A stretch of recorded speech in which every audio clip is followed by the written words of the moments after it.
waste my life. I don't wanna waste my life. Living in this world. It's just some things, there's no going back. You know what I'm saying? jwoodbeats.com. Yeah, I'm not the one with the issues. I hear you. Now here is your tissue. If I'm moving too fast, I might have to dismiss you. And it's really too bad, cause I really will miss you. But I'm not the one with the issues. I left him at church when I made it official. I murdered the curse with my own benediction. Left God in the dirt, call it death of the fiction. Superstition will be served in eviction. Competition will be left in the ditch. Oh my God, it's too damn hot in this kitchen. The fishes of men are now swimming with fishes. Oops, my bad, I guess I'm moving too vicious. Verses sold, I gotta put them on your wish list. Bless my soul, cause I'm dodging your little hit list. I guess you know, you just lost another witness. Gotta let me go, gotta let me go, gotta let me go. Gotta let me go, gotta let me go, gotta let me go right now. Gotta let me go, gotta let me go, gotta let me go. Gotta let me go, gotta let me go, gotta let me go, I'm out of here. I can do anything, fuck your opinions and energy. I finally got the epitome. My biggest hindrance was God can't do nothing but fail. Greater is me. I never needed your deity. All of this human capacity. When it gets rough, I can pick myself up and prevail. Cause I don't need anything other than people who fuck with me. What's up, family? Welcome back to another Wednesday night of Bible study with an ex-pastor. I hope you're all having a wonderful day, magnificent day, productive, progressive, all of that great stuff. I hope you're doing well. I do want to welcome you all to the channel. Let me holler at everybody in the chat so far. Damn, it's early. Do we already have a super chat? That is beautiful. Man, beautiful Muttley, we appreciate your £5 for Frodo. I ain't mad at it.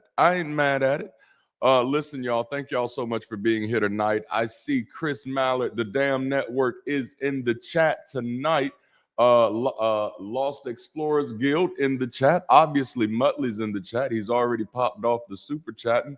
I think we're going to have a great time tonight, man. This is going to be beautiful. Just to kind of give an introduction for any of you who may be new. If you're new, I just want to go ahead and just want to set this straight for you. Just kind of set the record. This is not theology, baby. This is more like therapy. So I hope you're here to have a good time. Now, if you're here to get closer to Jesus, I do want to warn you in advance, you likely in the wrong place, okay? So you know, hey, don't do that here. What you're coming here to do is we're going to have fun. Our little tagline is we're going to learn the Bible, and then we're going to laugh at the bullshit. And we're going to do a little bit of it at the same time. Now, I am an ex-pastor. I spent over 2 decades actively in ministry. And then I deconverted about a decade ago, stayed in the closet. And so I've had all of these thoughts and feelings building up, not only over the past decade, but also all of these things that I thought over those 2 decades of being active in ministry. I had questions, I had concerns, I had things that I saw as contradictions. And so now I finally have the liberty, if you will, to kind of talk about all this stuff full stop. And so that's what we're doing. Oh, man, Papa Lance, welcome to the chat. Kyle is in the chat. Whoop, whoop. And I see my wife is here. Oh, this is beautiful, man. Oh, man, this is beautiful. I love it. And yes, holler, we did hit 10,000 subscribers this week. I guess that's why I'm a little amped tonight. Is that what it is? Man, I'm telling you, for those of you who were hanging out with us this past Sunday for our Sunday session as we closed out our series, Unfuckwithable, with a conversation called Where Do We Go From Here, then you know that the past 2 weeks, man, have literally been a roller coaster. And so what better way to kind of come off this roller coaster than celebrating hitting 10,000 subscribers? And then you know what's funny, over the past few days, my TikTok has jumped up as well. So we're almost at 10,000 followers on TikTok as well. And that's, I didn't see that coming. So man, something beautiful is happening there. Our community is growing. Our Discord campus is growing. And so we have a lot of exciting things coming up to celebrate On February the 28th, I'm trying to pull some friends together. On February the 28th, I'm trying to pull some friends together, and we're going to have a 3-hour stream, and we're going to have a good time. We're going to celebrate, and we're going to fundraise. We ain't playing with it. We're coming official. We're going full stop this time around. And so I hope y'all are excited about it, man. We are. And we're really excited about moving forward, building community, getting boots on the ground, and actually getting some solid support systems built. We're here not to just make a lot of noise, but to actually make some change, to actually help build a more progressive society in whatever ways that we can, by helping people get connected in whatever ways that make sense to them. Does that make sense? Does that make sense? Is that all right, y'all? Does it feel churchy enough for you yet? This is Bible study, after all. This is Bible study, after all. Oh, Ali Bree, welcome in. Infidel is in the chat. Oh, man, it's lovely to have y'all in here. Speaking of which, I do have another announcement. I don't know. Ember, what's up? I don't know if I've had the chance to. I haven't said it on Wednesday yet. I've only announced it on Sunday. But we are putting a pause on our Bridge City weekends. I know. If you want to know why, go back and watch our Sunday sessions from this past Sunday. The name of that conversation, the title of that video is "Where Do We Go From Here?" Go check that out, and you'll know why. Now, listen, I hate to sound too churchy, but delay is not denial, right? We're still going to do these events. We just have to push pause right now as we regroup. I'm actually restructuring the website. So instead of collecting registrations, we're going to be collecting interest, so we can continue to invest in those areas and build community until we can get there. And so, yes, I'm excited about that. All right. So we're getting ready to jump into Bible study. Before we do, I have to do this, y'all. I have to let y'all know. I got to show y'all something. Do y'all want to see this? We've added some new merch to the store, and I wanted to show it to you. Well, just some new stuff, period, right? New stuff, period. So we got this awesome new shirt design. I should probably get on that page on my screen because I'm actually looking at the chats. So let me move over here. We're actually playing around with adding some digital products. I told y'all I was going to do something with some secular affirmations. We have one up. And what's funny is, now we're just going to see how this goes. I'm going to do 2 versions of these. I don't even know if y'all can see what I'm pointing at. These right here. I'm going to do 2 versions of these. I'm going to do one that's, soft and nice and appropriate. And then I'm going to do the Samuel L. Jackson version. So, and we're going to see which one does better. But we're also doing journals now for all of our Sunday session series. So we've uploaded our first one. Unfuckwithable was the last Sunday session series that we just got out of. And we're also playing around with some more designer type stuff. You see that little red thing, and you can get it in red. You can get it blue. You can get it purple. But there are more designs on here. So please make sure you're checking out the store. It's a lot of dope stuff, if I must say so myself.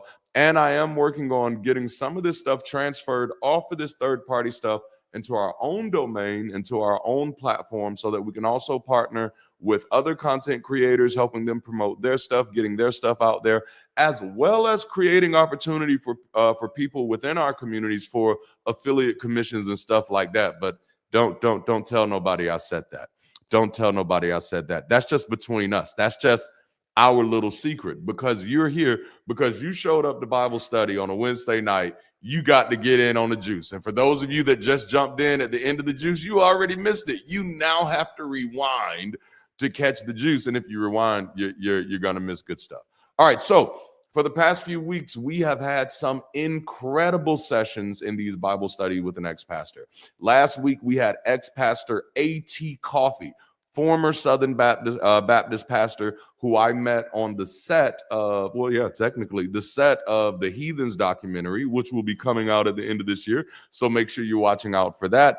And so he's been hanging out with us a lot. He's going to be back soon, so please keep a lookout for him. We've already decided he's going to be a regular on the ex-pastor, on the Bible study with an ex-pastor show, as well as the ex-pastor call-in show. And then the Wednesday before that, we had Chris Mallard, man, and we had one hell of a good time walking through one of the most boring books in the entire Bible, and that is the book of Leviticus. But over the past 2 weeks, we've somehow made this book incredibly interesting. We've somehow we've jumped into this thing and we've pulled some gold out of it. And so we're going to keep on trying to do that. And so over the next few weeks, you're going to see more like that. You're going to see Chris more. You're going to see AT more. Doing my best to get Ember up here. So you're going to be seeing more and more people. We're trying to build a content creation team of people that we can rotate in and out so you can get diverse perspectives on what life has been and what life can be. All right. Yes, I love that. That is hilarious. Frog University. Oh, man. I wouldn't mind Frog University. All right. So last week we got through Leviticus 13 and 14. We barely got through Leviticus 14 because yikes, right? AT and I had one incredible time. But Leviticus 15 is one of those biblical chapters that makes you wonder who hurt the ancient Israelites, right? It's a detailed set of purity laws regarding bodily discharge. Yes. The Bible spends an entire chapter discussing when you're too gross to be close to God. And so while it might have had some practical health implications in an ancient pre-scientific society, it's also a wild ride of outdated and unnecessary shame around human functions. So tonight we're going to break it down with a mix of historical context, social critique, and some well-deserved mockery, because after all, we're here to learn the Bible, but also laugh at the bullshit, because that's what freedom is. If it's bullshit, I should be able to laugh at it. I mean, do you agree? Am I wrong? Tell me if you agree or you disagree in the chat. If it's bullshit, we should be able to laugh at it, right? I think that's the biggest problem with the Bible. That's how indoctrination works. Indoctrination works when you were like 6 or 7 years old, sitting on that hard ass pew, and the preacher said something that you knew was stupid and you wanted to laugh, and someone to pinch you said, "Don't you laugh at that. Don't you do that." That's how indoctrination works, because you didn't get to laugh at the bullshit. As long as children are allowed to laugh at the bullshit, I think the world will be a better place. Man, okay, so that could have been a whole after school special. Even you can laugh at the bullshit. I think we should do that. I think that should be a commercial. Somebody needs to keep up with all of the commercial ideas that we're coming up with, man. Yeah, because between the damn network and me, man, like there's content for days. Content for days. Next 10 gifted on all damn channel goes to urologists. I love that. I love that. All right, so Leviticus 15 is part of the Holiness Code, which is a section of the Old Testament obsessed with keeping Israelites ceremonially clean. This makes sense when you consider that the ancient world had no germ theory, right? No understanding of infections and very few ways to control actual disease. The best they could do was create religious rules that attempted to mitigate health risks, even if the explanations behind them were completely bonkers by modern standards. But here's where things kind of get funny. These rules weren't just about keeping the community healthy. They were also about making sure people were ritually pure enough to approach the sacred space of the tabernacle. Because apparently Yahweh had a thing about body fluids. And this wasn't just any fluid. It was any and all fluids that come out of your nether regions. This God is such a creep. It's something about the fluids that comes out of your nether regions where God says, ew, I am really interested in seeing all of this, but I want to punish you for it. That feels like a Law and Order SVU episode just waiting to happen. I remember, like, after I had fully deconverted, for a very short period of time, and babe, you can correct me if I'm wrong if you're still in the chat, it maybe like 3 or 4 months, I took on a role as a pastor at a traditional church. It was a traditional Baptist church. I never pastored a traditional church. The church I pastored was a church that I planted, and it was so far from traditional. But I remember there was one time that I was sincerely thinking about preaching a message called "Now I Gotta Kill You." And that was a beautiful thing. Like, being an atheist freed me up to preach whatever the hell I wanted to preach. And so I was doing all types of funny shit, But I was thinking about preaching a message, "Now I Gotta Kill You." And what I was going to do, kind of like as a substrate in the message, was demonstrate how God has been obsessed with just killing humanity. Like it's all about killing humanity. Like from the moment Adam and Eve decide that they didn't want to have them butt naked parties no more, God has been pissed at humanity. Like, do you remember that? Like after they were like, you know what? We're not gonna do the butt naked parties no more. We gonna cover up. And then God come up and like, now who told y'all was naked and butt naked parties is wrong? And so God gets mad at them for somebody telling them. It seems like the serpent was trying to, see something, say something. He was trying to let them know that what's going on is wrong. And then they were like, nah, we gotta wrap up because he's trying to touch our no spot.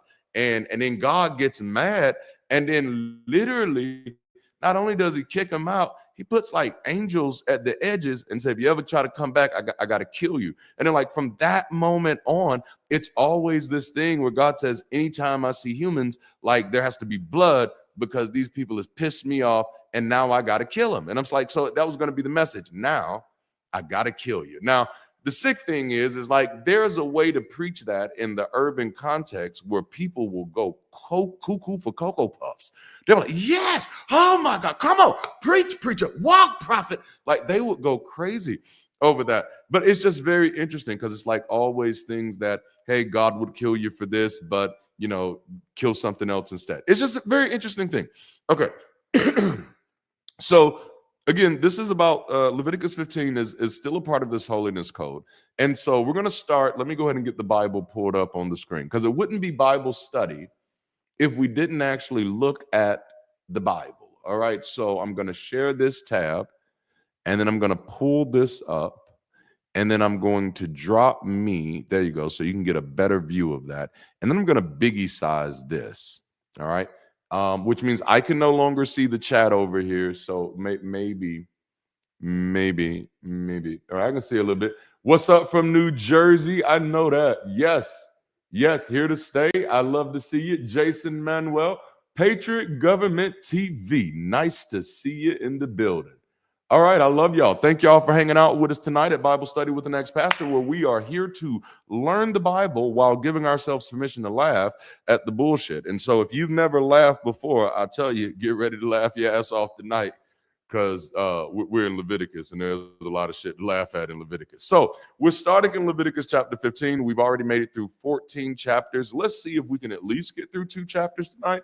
My goal eventually is to get us to where we're at least powering through 4 chapters because I eventually want to get through all of the books in the Bible. And so then we can start getting into some of the extra biblical books. And so we can start bringing some other people in. And then I want to get through all of those books. And then we can start getting into some other religious scripts, period. Whether it's the Quran, whether it's the Vedas, we can get into all types of things. And we're going to treat it all with the same type of respect that we've treated this. We're going to learn and we're going to laugh. Hallelujah. Let's say it again, church. We're going to learn and we're going to laugh. Yeah, let's lean into that. All right, so we're in Leviticus chapter 15. For those of you who did not bring your own Bible, we're going to put it up. We're going to pull it up on the screens. Oh, man. We're going to pull it up on the screens. Oh, yeah, and by the way, we've already done the full book of Genesis and we've done the full book of Exodus. As a matter of fact, Jason from Dragons and Genesis came on with me for the full book of Exodus. And so please go back and check that out. All right, so Leviticus chapter 15, verse 1. We're going to read the first 15 verses. And if I could name this section anything, I would name it, if you're dripping, you're tripping. All right, Leviticus chapter 15, verses 1 through 15. I feel preachy, y'all. If you're dripping, you're tripping. All right, here we go. The Lord also spoke to Moses and to Aaron, saying, speak to the sons of Israel and say to them, when any man has a discharge from his body, his discharge is unclean. This, moreover, shall be his uncleanness and his discharge. It is his uncleanness, whether his body allows its discharge to flow or whether his body obstructs its discharge. Every bed on which the man with the discharge lies become unclean, and everything on which he sits becomes unclean. Do you know how this tortures young men? Young prepubescent, post-pubescent men who are going through ministry or trying to get saved, or some girl done told them that, if you want to rub on these, you gotta you got to get on your knees for Jesus. That's pretty bad. Accepting that deal seems pretty bad. That seems like a slippery slope in the wrong direction. I mean, maybe not the wrong direction. Who knows? Okay, so I'm back. So anyone, moreover, who touches his bed shall wash his clothes and bathe in water and be unclean until evening, because you're nasty like that. And whoever sits on the thing which the man with the discharge has been sitting shall wash his clothes and bathe in water and be unclean till evening. So just imagine, young man, he's discharged himself on his bed. Maybe he's done it at night. He didn't know there are nocturnal emissions. And then maybe his mom comes in the morning, Billy, get up, time for school. And she just accidentally sits on the bed, not knowing that there's discharge. Does he now have to tell her about the discharge so she can go clean herself so she doesn't get stoned? I'm just curious. I'm going to check the chat in the few, but we're going to get back to verse 15. All right. We're going to get to verse 15. And then verse 8, or if the man with the discharge spits on one who is clean, he too shall wash his clothes and bathe in water and be unclean until evening. So now I'm curious, if I spit on you and I do not have a discharge, are you clean? Like, I'm so, like, that part of, so it's like if the man with a discharge spits on you, you're unclean. But if a man without a discharge, he spits on you, you don't need to wash your ass. Listen, sir, if anybody spits on you, I'm gonna need you to go wash your ass, okay? Please go wash your ass if anybody is spitting on you. Don't you just sit there and take that shit. Don't be like those people at Michael Todd's church where he literally let that pastor spit in his face and then rub it all over his face in front of everybody. Now, I was definitely one of those more thematic pastors. We would set up our stage and stuff. We had a bed on the stage one time. We set up our stage like Living Single and Family Matters at one time. We set up our stage like a grocery store one time. I'm definitely a thematic pastor, but I wish I would have asked anybody on my staff at any moment, okay, like in tomorrow's demonstration, I'm going to spit in my hand and I'm going to do like that, and then I'm going to rub it in your face. There is not one person in my church who would have been like, Pastor, yeah, that's a great idea. And I don't know, maybe they would have. I'm kind of icky with stuff like that. So that, I think I broke up with a girl one time because she used the phrase poo gas. I was in high school, but I was like, that's just a weird phrase. I don't think we're going to work out. I don't think this is going to work. Anyway, so, contrary to verse 8, if anybody spit on you, whether they jacked off or not, you probably need to wash yourself, okay? That's advice from me. That's advice from me. You can believe the Bible or you can believe me. If you believe the Bible, if somebody spit on you and they've not jacked off or anything, then you're clean. Ain't no need of wiping that shit off. Who you want to trust? That's biblical. That's Bible. All right. Verse 9. Every saddle on which the man with the discharge rides becomes unclean. Whoever then touches any of the things which were under him shall be unclean until evening.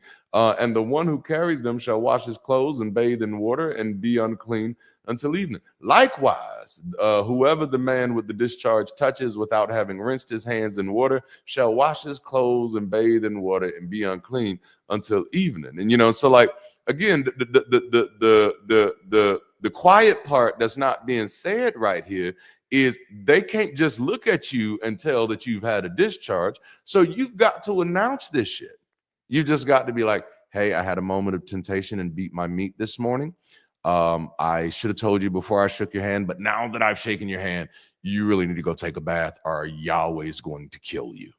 Like imagine having to have that conversation with everybody, like maybe you're going to the grocery store and you hold the door for somebody. And when you hold the door for them, they decide to touch the door while you're holding the door. You're like, damn it. I wish you wouldn't have done that. Hey, listen, I beat my meat this morning. Now you got to go wash yourself because if you don't, Yahweh's going to kill you. Can you imagine having to do that?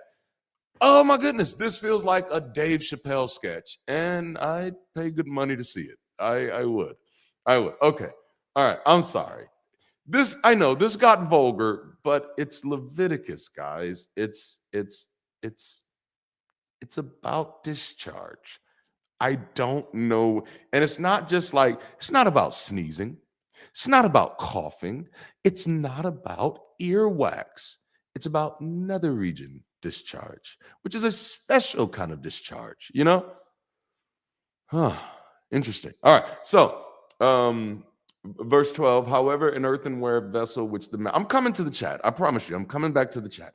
However, an earthenware vessel with which the man with the discharge touches shall be broken, and every wooden vessel shall be rinsed in water. Oh my goodness. Maybe this is why like moms were like, okay, we got to keep you from doing this. This is why cornflakes was invented right now, because if you do it and you don't tell anybody and then you touch one of the dishes, now we out of dishes. We got to break these damn dishes or Yahweh is going to kill us. Damn, and that really seems to be like a good, at this moment, it kind of seems like the dish manufacturers might be behind this whole thing. They might be behind this whole thing. Because I'm telling you, I promise you, when you're dealing with prepubescent teenagers, man, dish sales are going through the roof. They breaking bowls every dang day. Bowls, cups, plates, all of it is getting broke every dang day because Billy is figuring out who he is. You know what I'm saying? All right, we got two more verses. No, one more. Two more. Then on the eighth day, he shall take for himself 2 turtle doves or 2 young doves and come before the Lord to the doorway of the tent of the meeting and give them to the priest. Now, I want you to notice this wording because this is some slick tricknology stuff right here. I want you to notice this wording. Watch this. Then on the 8th day, he shall take for himself 2 young doves and come before the Lord to the doorway and give them to the priest. Hold up. Hold the phone, God damn it. Are they for me or are they for the priest? But that's how they do it, man. That's how they talk to you. That's how they get you. They tell you, you giving this offering is for yourself. For those of you who are getting in the $1,500 line, you're doing this for you. You're giving it to me for you. Don't fall for that. That's bad math, okay? Okay, bad math. Bad math. If this isn't an investor that you're talking to, it's bad math. Stranger danger. All right? All right. So, did we get here? Oh, yeah. And then verse 15, and the priest shall offer them one as a sin offering and the other as a burnt offering. So the priest shall make atonement on his behalf before the Lord because of his discharge. Okay, now I'm coming back to the chat. Let me I don't want to stop sharing screen. I just want to remove my screen for a minute. And then I'm going to biggie size me for a minute. And then I'm coming back over here to the chat. All right, let's see here. Hawk to a girl all over again. Right? It's all over again. Right, Alyssa? Why are we spitting on people? Damn, I've missed a lot of good comments. Kansas City, that is beautiful. Oh, damn, we have more cows? Oh, this is wonderful. This is wonderful. Oh, man, I love it. From Ottawa. Wow, that is beautiful. That is beautiful. Man. All right, yeah, discharge, man. Somebody get a towel. It's that type of episode, right? Oh, man. It's grounded. I love it. Discharge is the worst term for everything. It is. It's horrible. It's horrible. Oh, man. This is awesome. It does sound like a Diddy party. The only thing we're missing is the baby oil. Apparently. The holy spit is what's happening here. Oh, man. Oh, my goodness. Before the Lord, if doves are allowed. I guess this is what it feels like when doves cry. You know, I couldn't resist it. It was there. It was there. Man. Oh, snap. Like, y'all got into it. This is good. This is good. All right. So you see why I decided to name this kind of section, if you're dripping, you're tripping. Because that's what's going on here. The chapter kicks off with a section on men with abnormal discharge, meaning some kind of penile infection or illness, and if you've not checked out, there's a song out there about the Pharaoh. I suggest you go check out the Pharaoh sombrero. But if a man is oozing anything not classified as urine, he's considered impure, as is everything he touches, his bed, his chair, hell, the camel he sneezed on, the cup he looked at too long. Anyone who touches these objects is unclean and must wash themselves and their clothes, which, I mean, just to be honest, they should be washing themselves anyway, and they should be washing their clothes. So I don't know why we need like a special, like a special reason to wash your clothes. Like, hey, you ain't got to wash your ass unless somebody spit on you. Again, as I reiterated earlier, just make a habit of bathing. It's not bad for you. I can say that. It's not bad for you. All right. So now listen, what I want to highlight here is that this is classic purity culture. We don't often read these type of scriptures this way, but that is what this is. This is purity culture. And kind of going back to what I said earlier, the whole idea of holiness is that there is a standard that you cannot meet, and that makes you worthy of death. That is the whole idea of holiness, that God is so good that there's the standard you can't reach, and that makes you worthy of death unless you allow him to cover you with his goodness. Yeesh. Is God Kanye? Is that what's happening here? All right, so, but this is a classic purity culture because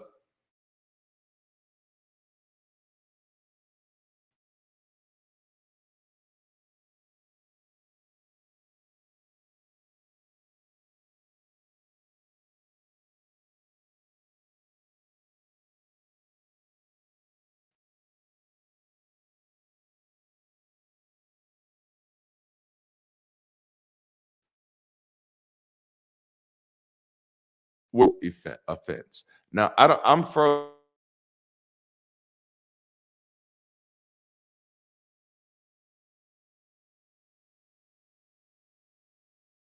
here.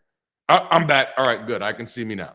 All right. So, for those of you who missed it, where I left off was reminding you that in God's eyes, if your PP doesn't work, you're unworthy before God. Again, that's a part of that standard. That's a part of that standard that God says, his junk doesn't work right. He deserves to die. Kill him.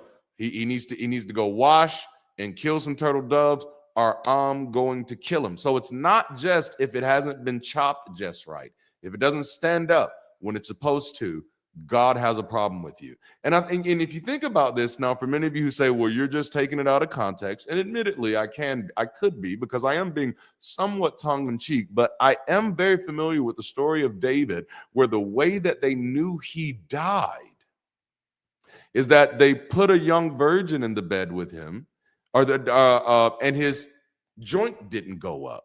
And they said, surely the king is dead, So now I guess that puts that whole David is a man after my own heart on thing in a whole nother perspective, doesn't it? Did you see what I did there? I slipped it in. I zigged when you thought I was going to zag. So you never know what I'm going to say. All right. So fast forward today. And we still got men who still have existential crisis over performance issues, and only now they get to solve it with little blue pills instead of 7 days of purification. Hey, I think the odds are a little better. All right. So do we have time? Do we have time to go some more? I think we do. Let's try to get a few more verses in here. Well, yeah, because we're going to get through this chapter. And not only are we going to get through this chapter, we're going to get through another one. All right, so let me add this back up here. Yoink. I don't know why it always puts it over there. That's where I want it to be. All right, so we left off at verse 15. We're going to pick up at verse 16. If I could name this section, I would name this ejaculation is a sin. Sort of, And so because this is the next big point about ejaculation in the Bible. The first big point shows up in Genesis. They talk about penises, but not discharge in the book of Exodus. But there is a ejaculation story in the book of Genesis that often gets used to threaten young men with death. if they masturbate, they're told like you're committing onanism. You're spilling the seed on the ground, which is tantamount to abortion. And like you literally have to be biblically illiterate to come to that conclusion. To come to the conclusion that that's what that story is about, or just to come to the conclusion that God cares about any human being that's less than 12 years old, you didn't read the Bible. There's no way you read the Bible and you think God cares about any human being that's less than 12 years old. Everybody who says, oh no, God loves the little babies. He loves babies. Where did you see that at? Find me one scripture talking about God loving little babies. It's not in there. As a matter of fact, when you look in the Old Testament where God is more detailed with his word, telling you how he really feels, babies have absolutely no value. You know, like, and I've done a video on that, but that's a whole nother thing. And that's just God. I'm just talking to you about God. That's not how I feel. That's how this character feels, right? Not me. Not me. I love little babies, even when they're not as cute as people say they are. Still love them. Still love them. They're going to grow up. They're going to grow out of it. They're going to grow into those ears. Yes, they are. Yes, they are. Yes, they are going to grow into those ears. All right. So, you know, the onanism thing, threaten a little kid with death because you're basically committing abortion, which has no biblical standing. So you're committing this social sin that we're telling you that God is really, really mad at, and we're attaching this thing that's not that to that. It's an entire mind fuck. Like, and like just you know, just thinking for a moment of seriousness, thinking from a place of the type of psychological damage that you're doing to young people when you're feeding them not only those type of stories, but you're feeding them these stories as if this is logical, as if this shit makes sense, as if this is somehow justifiable. Like this is, you know, when you wonder about some of the issues we have in Christian societies with so much, for lack of better words, sexual deviation, much of it comes from our attachment to bullshit.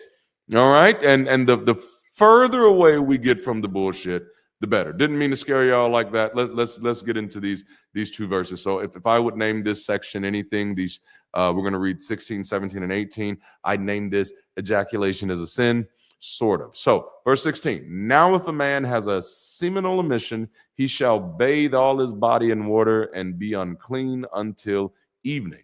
As for any garment or any leather on which there is seminal emission, it shall be washed with water and be unclean until evening. Now I'm gonna tell you from experience, it don't take that long to wash semen off. It don't. Like once it's off, it's off. You don't need to wait until evening. I don't know what you got coming out of your stuff, but if that shit is staying on there even after you've washed it off and it's on there till evening, I don't think you need to be putting your stuff in anybody. I think you need to chill on that for a minute until we can get some type of verification of what the hell you shooting out of there. Because God damn it, Spider-Man, we're concerned.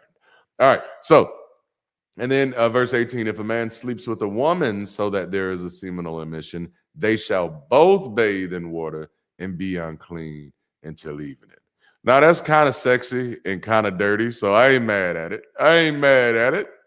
Is it, you know, man sleep with a woman, there's a little emission. They shall both bathe in water after they've had this moment together, and then they're gonna be dirty until evening. Hey, why stop at evening? You know, I'm not mad. I'm kind of down for that. Like that's the day, like everybody else in line gets all of these types of rules, and then you and your old lady up there, and you're just like, yeah, you know, I had an emission, but it was with her. And the priest is like, all right, y'all gonna take a bath together. Really? Yeah. And then just spend the rest of the evening being dirty. Shit, man, say less. Say less, sir. I'm on my way. All right, so before I give my little critique here, let me come back over here to the chat. See, I've tried to organize this tonight where I can kind of bounce back and forth and kind of see, so I can get into some of this conversation with y'all, man. Oh, man. Oh, I love it. Turned me into a self-loving sinner. We all good, though. That's beautiful. Absolutely. Mash that like button, folks. And if you haven't shared this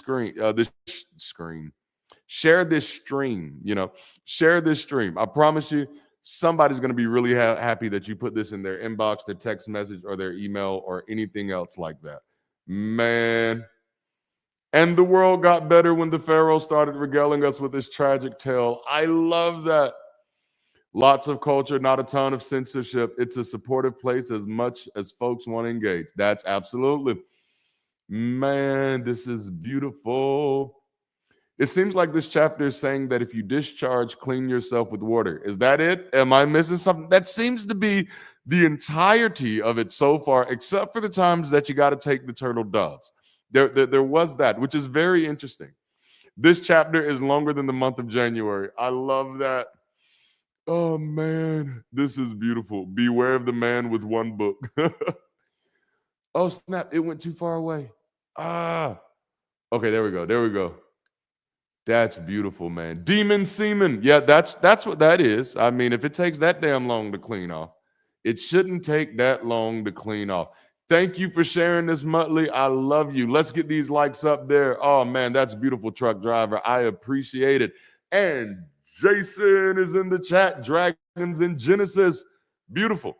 All right. So let me kind of give my little spill. So we just read verse 16 and 18. And so what we get now is a hilarious bit about normal male emissions, aka nocturnal emissions, or sex. So these are either wet dreams or sex. If a man has a wet dream or ejaculates by any other standard, he is unclean until evening and must bathe. Now, my question is, does he need to bathe right afterwards, or can he just let it kind of soak in a little bit and then bathe later on? Like, you know what I'm saying? Like, I don't understand why I'm not clean right after I bathe. Like, I just bathe. Like, what the hell else is you trying to get off of me? Which, if you come from the type of charismatic circles that I came from, then you trying to get the spirit off of you, or whatever else, I guess, that was accompanied with your ejaculation situation. Okay. So modern science tells us that sperm replenishes constantly, but ancient priests, they saw ejaculation as a loss of force. And so they literally believed that you could beat it to death, like that one just rolled out. I was not trying to do that, but they literally believe that, like, nah, man, you do that too many times, there's just going to be that last time, and it's just going to be a puff of smoke out of the end of it, and then you're going to be gone because you've gotten rid of all of your life force. Like, man, you're giving it up. It's like, may the force be with you, I guess. Like, yikes, but this is likely influenced by the same, energy drain myths that later gave us I know, it's funny, right? Oh, like, now my whole system wants to try to freeze up again. I love it when it does this. But no, it's absolutely hilarious. Am I still going? Yes, I am. But it's basically the same type of stuff that gives us ideas like no fap. You know what I'm saying? And what's funnier is that there's no penalty here, just a weird acknowledgement that sex makes you unworthy of approaching God for a few hours. Like, sex makes you a little too dirty for God, which again, all right, okay, so let's kind of mess with this a little bit. Which again, this separates us from many of the Judeo-Christian ideas we've attached to the central characters in this book.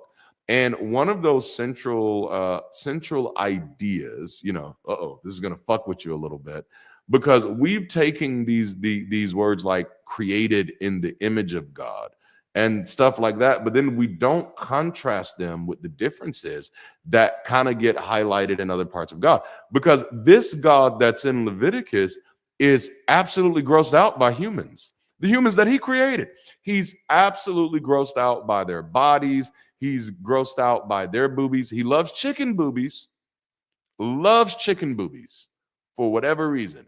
And if you can't afford chicken boobies, he'll take turtle dove boobies, which I imagine they're much smaller, but for whatever reason, the human body, he is entirely just like, oh no, that's icky. Oh, get it away from me. Ew, no. He's like, ew, like, oh my goodness.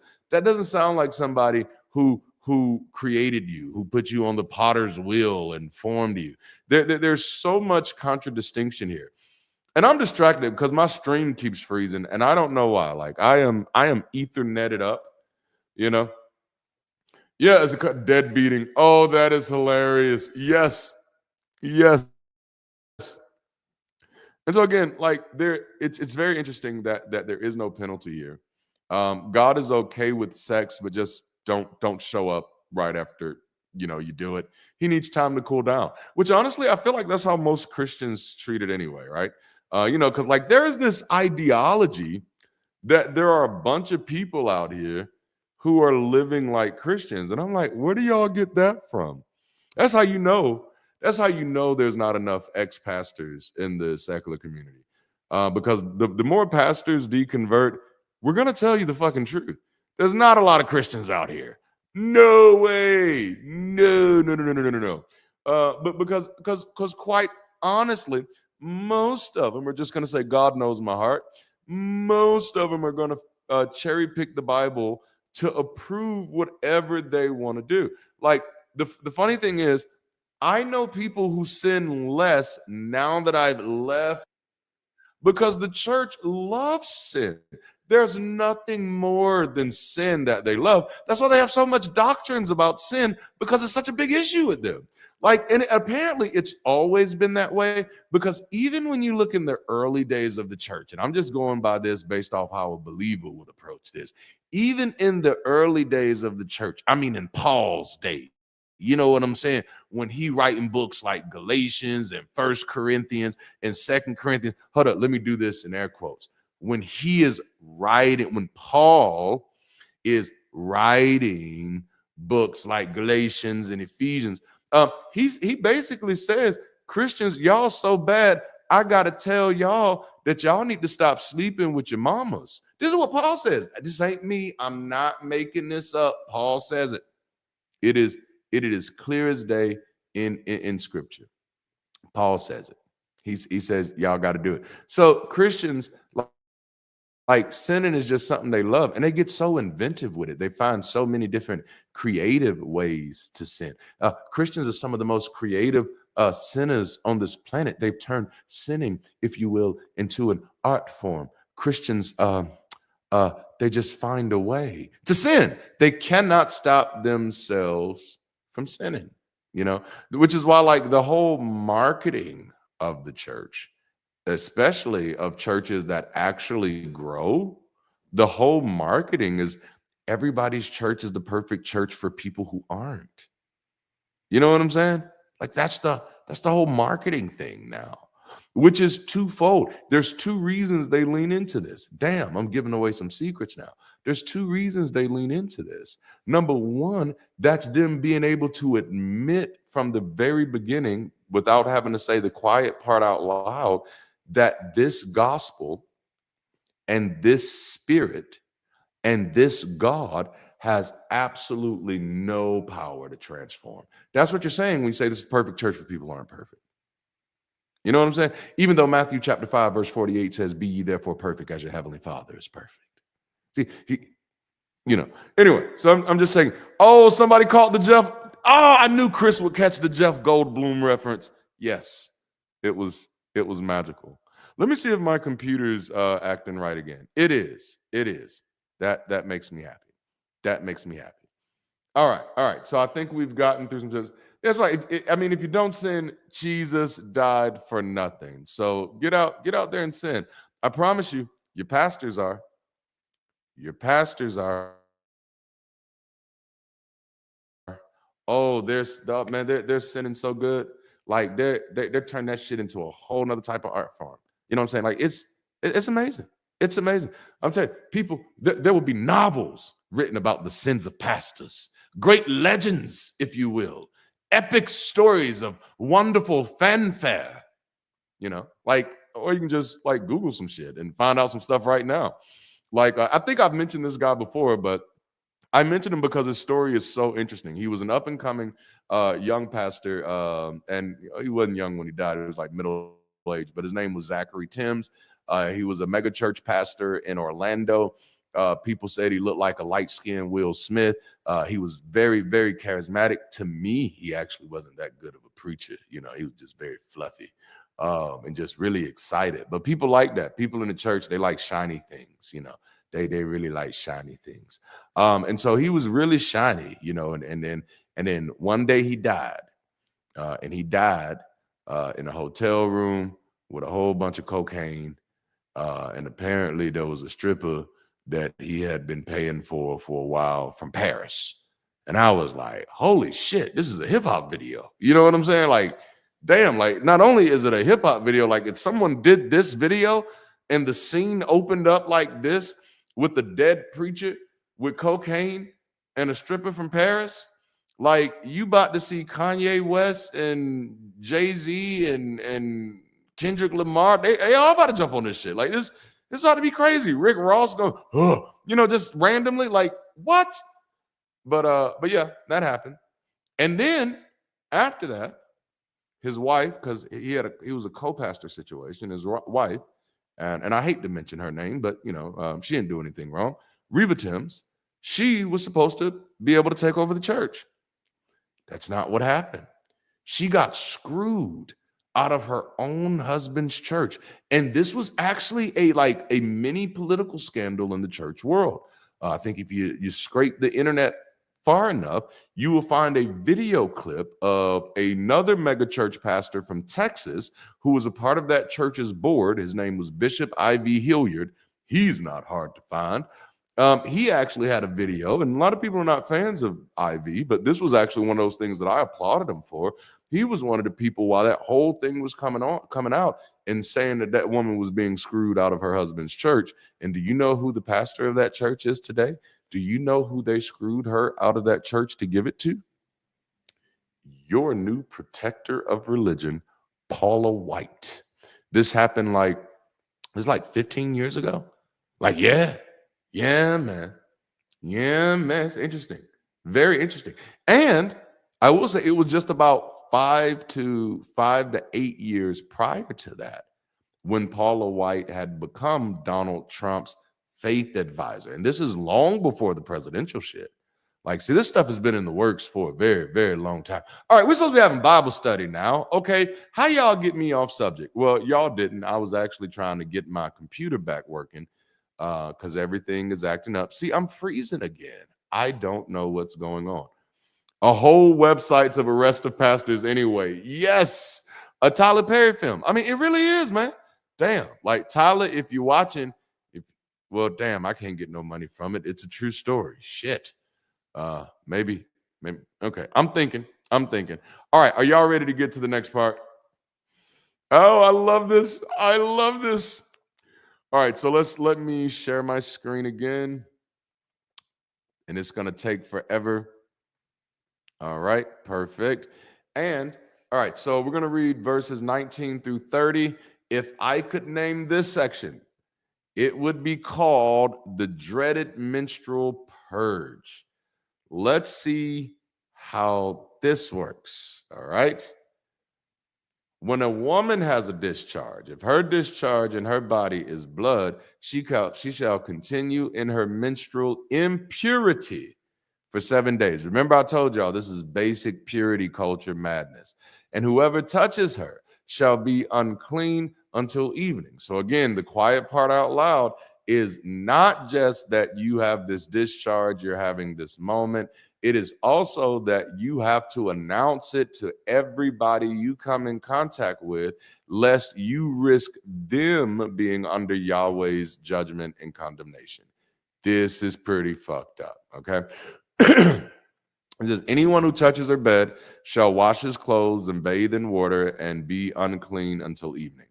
Whoever touches any object on which she sits shall wash his clothes and bathe in water and be unclean until the evening. Whether it be on the bed or on the thing on which she is sitting, when he touches it, he shall be unclean until evening.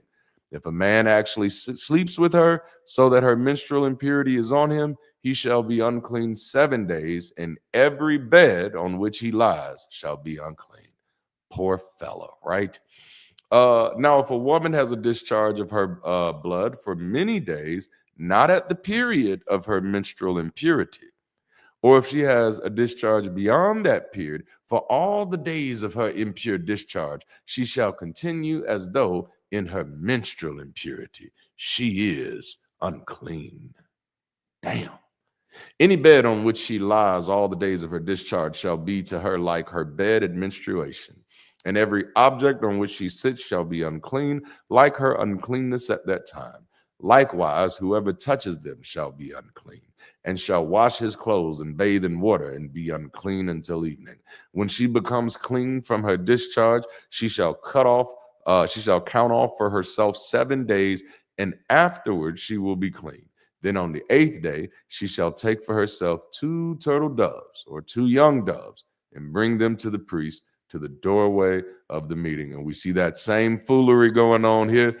Take it for yourself, but take it to the priest, right? You give the money to me for you. God wants you to get the money for yourself, but he wants you to give it to me because that's how he gonna bless you, see? You know what I'm saying? It's really your turtle dove. But God wants you to give that turtle dove to me, and then I'm going to use that turtle dove for you. And so every time I take a bite, I'm going to be thinking about you. Like that's how that's going down. And the priest shall offer the one as a sin offering and the other as a burnt offering. So the priest shall make atonement on her behalf before the Lord because she is impure. All right, do y'all see the purity culture type of stuff that's going on at this moment? It's fairly clear. It's fairly clear, man. Oh man, right? This better teach me how to get rid of periods. That is hilarious. Right, Ember, those dang sinful beds. Some Orthodox Jewish cultures are still very weird about how they treat women during their menstrual cycle. I have seen that. Wow, they still segregate women monthly. That's insane. So now that the Bible has kind of talked about men and their discharge, you got to spend a good bit of time talking about women, right? Because no biblical purity law is complete without making life miserable for half of the population. A menstruating woman is unclean for 7 days, and anyone who touches her is unclean. Anything she sits on, unclean. Her bed, you got it.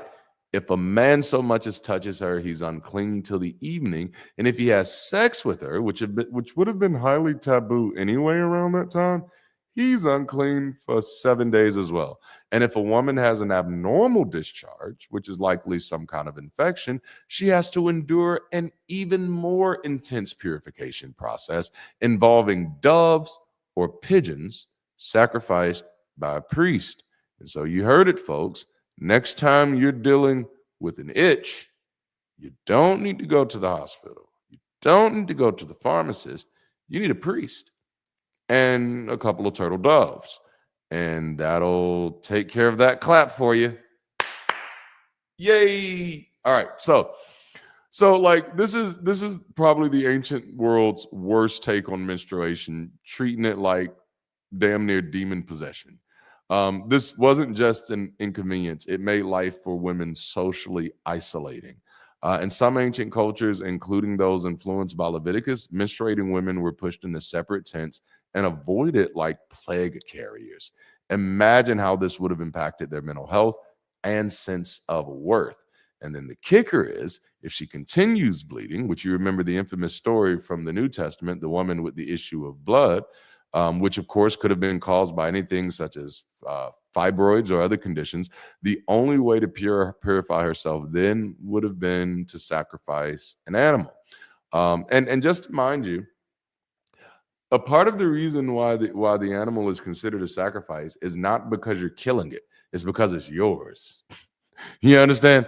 Like it's yours. Like this is an animal you were supposed to be feeding your family. This is an animal you're supposed to be having something to do for your family. So you are sacrificing your income because you're a dirty person. You know what I'm saying? Like it's pretty messed up. And so like, yeah, the only way to purify yourself would have been to go out and kill an animal. Just go kill some birds and you'll be fine. This is medical malpractice by divine decree. for anyone who wants to claim the Bible is the perfect, divinely inspired moral standard for all times, this chapter alone should be an immediate deal breaker. Like, think about it. Number one, this is medical ignorance masquerading as divine wisdom. I could have done a whole video out of this. The real takeaway from this chapter is that ancient people had no idea how the body worked, so they made everything about shame and spiritual impurity. Imagine if hospitals ran on Leviticus 15 today. Sorry, sir, you had a wet dream. That'll be 24 hours in quarantine before we can treat you. Like, what the fuck? Like, oh my goodness. And then there's also the gender disparity in the purity laws. Notice how men with emissions are unclean until evening, but women who are menstruating are unclean for a whole 7 days. I started to say a whole week, but not a work week. You're talking about a whole full week.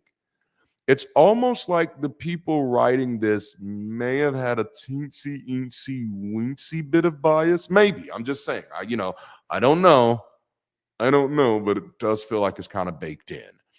And then also, and again, this kind of goes back to this purity culture idea.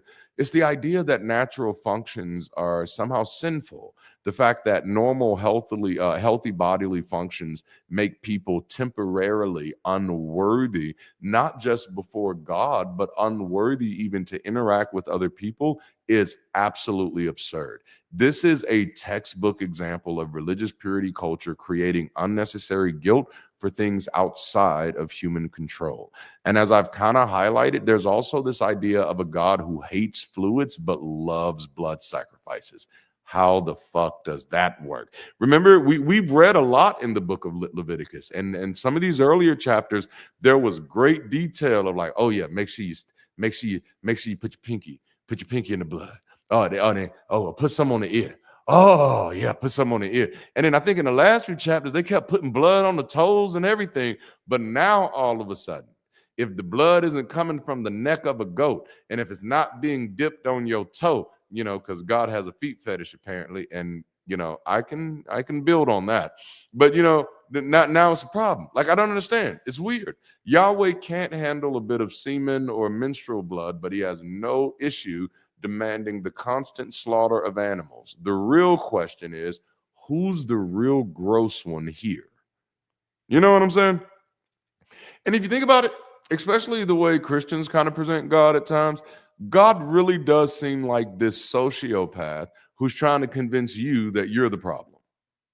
You know what I'm saying? Like, you're the reason I'm such a sociopath. I kill people because of you. This is literally how we preach it. God has to kill so many people because of you. Yeah, this is yikes. How have we been getting away with this? It's not great. And so let's see, how many more verses do we have here? I think we literally just have 2 more. Is that right? 3 more? Is my computer going to move? Yeah. So let me read these real quick. And then I'll come back to the chat. I promise I will.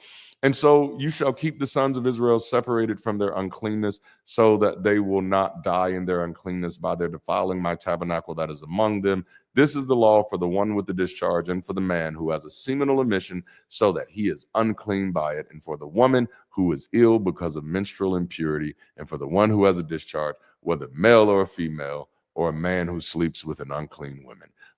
So, all right. So, man, you heard that. If you're a man who sleeps with a unclean man, you're good to go, bruh. You're good to go. Safe sex for you. All right. All right. See what I did there? So if Leviticus 15 were a stand-up routine, it would be the kind where you laugh because it's so ridiculous, but then you realize people actually lived by this nonsense.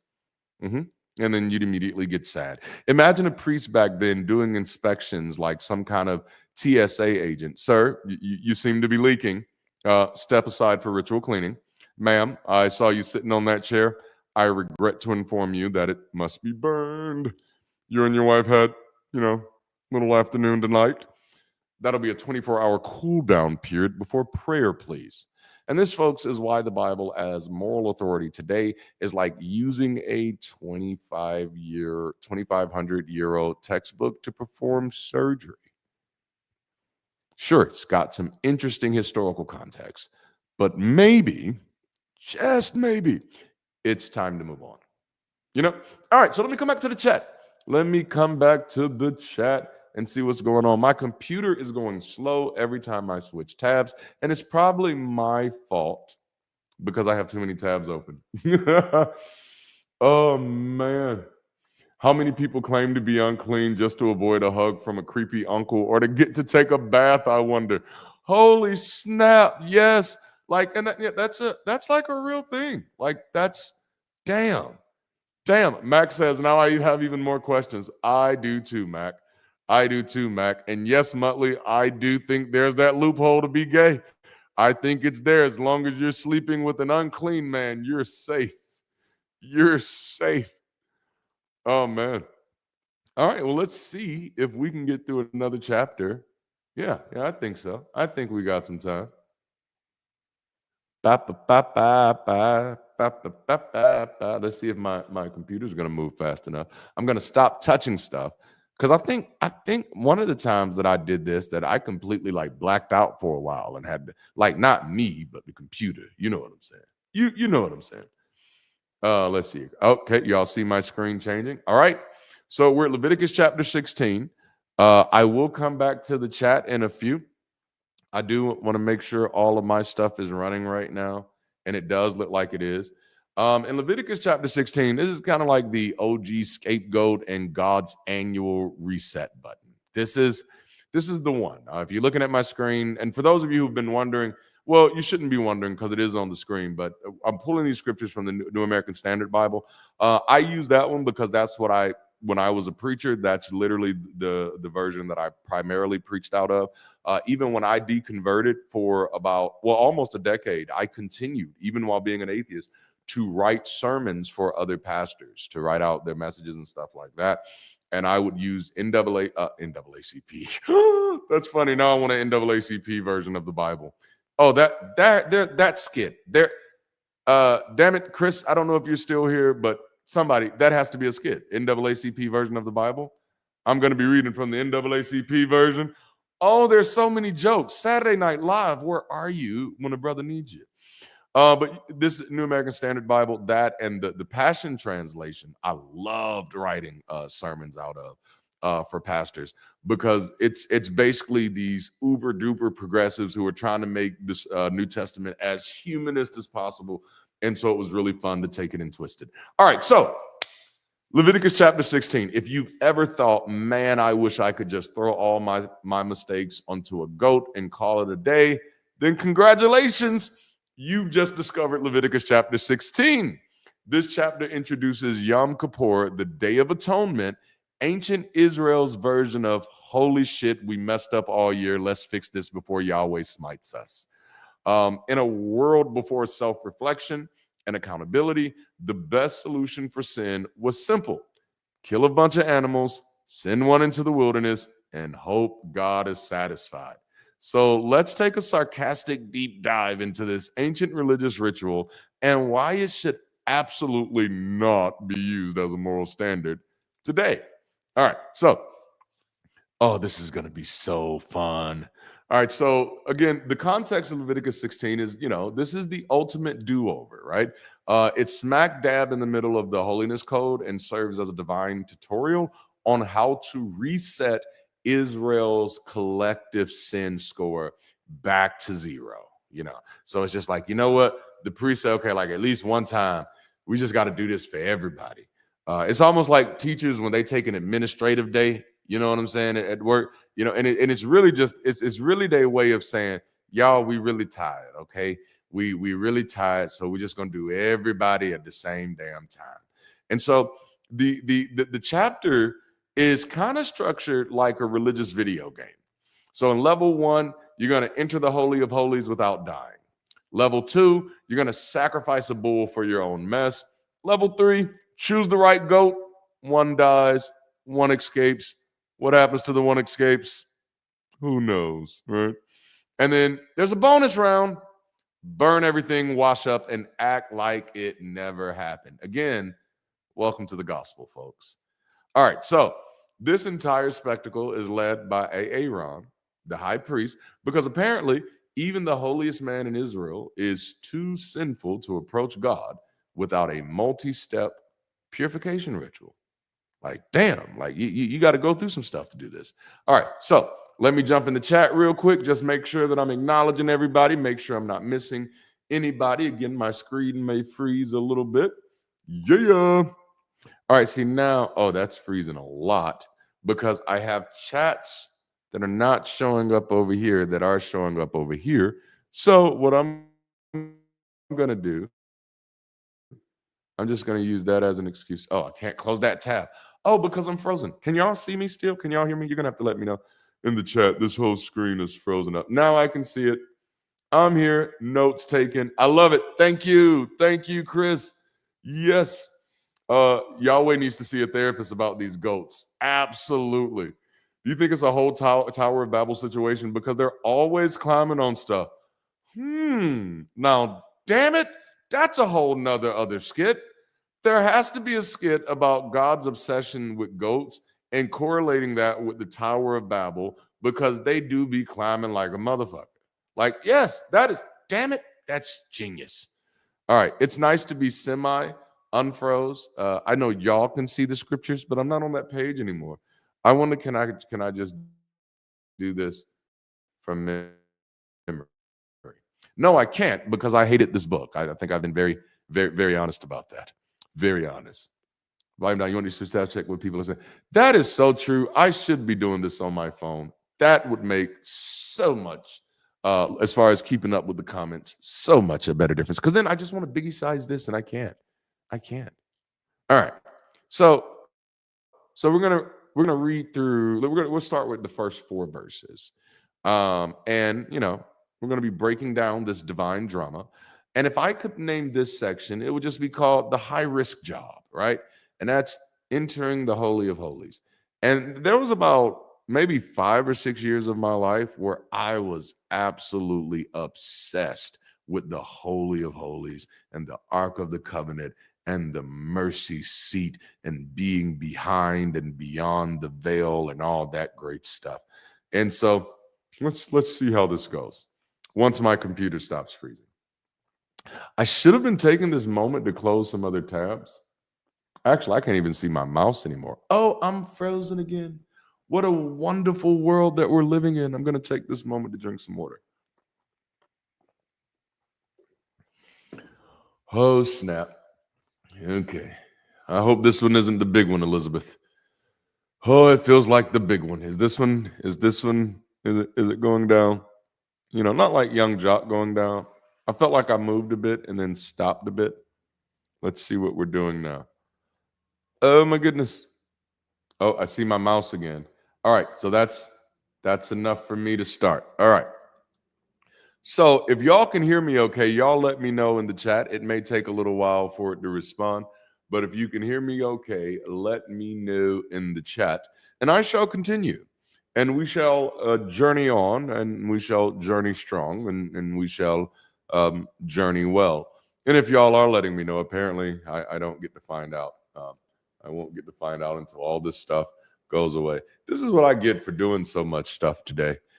Y'all are just gonna have to blame this one on me. I'm gonna take that L. No, we're gonna see. Come on back. Oh yeah, I'm gonna switch to my phone too, so I can see what's happening here. Let's see how quick I can get there. Not as quick as I thought I could. I can't believe this.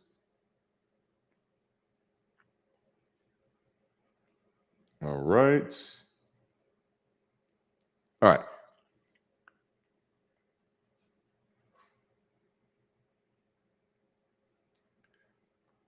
Let's see here. I am pulling up on my phone now so I can see what I can see. Yay. Thank you, Maya. Okay, y'all hear me. All right, so let's go then. Then I'm going to continue reading as much as I can until this thing decides that it wants to pop up. And hopefully that will be soon, because I won't be able to scroll any further than verse 4. But that's all we were doing in the first place. So now the Lord spoke to Moses after the death of the 2 sons of Aaron, when they had approached the presence of the Lord and died. Oh, that was odd. Oh, this page is going to refresh. Oh, no, it's not. I see what happened. I see what happened. That's beautiful. Everything's catching up. Everything's catching up. We're back. All right. So the Lord said to Moses, tell your brother Aaron that he shall not enter at any time into the holy place inside the veil before the atoning cover, which is on the ark, or he will die. For I will appear in the cloud over the atoning cover. Aaron shall enter the holy place with a bull as a sin offering, and a ram as a burnt offering. He shall put on the holy linen tunic, and the linen undergarment shall be next to his body. I think this is where the Mormons get it from. And he shall be wrapped about the waist with the linen sash and the linen turban wound around his forehead. These are holy garments. He shall bathe his body in water and put them on. All right, so we're going to talk about this a little bit, because the first thing that kind of runs through my mind is that I've seen a lot of ancient cultural depictions of what they considered to be sacred vestments. You know what I'm saying? Royal clothing, priest vestments and cassocks and all that stuff. And most times I am absolutely enamored with the beauty of just how these things just look. And the one thing that used to bother the hell out of me as a believer is that, there was these people like Perry Stone and stuff, and they'd draw all of this stuff out and they create these beautiful pictures of how these priests look. But when I read this just sounds like somebody wrapped up in toilet tissue. It sounds like that little game that you play when you go to the little baby showers and stuff, and they wrap you up in toilet tissue and you do something with the toilet tissue. Like, it's like you're going to wrap some toilet tissue around your head, and then make sure you wrap your toilet tissue around your waist, and wear that shit like a diaper. That's where you're real good. Like, I mean, like, out of all of the types of deities and cultures that exist, why does God folk, like, why they gotta look this bad? Like this, why am I wrapping linen around my head? What is going on here? This was never attractive.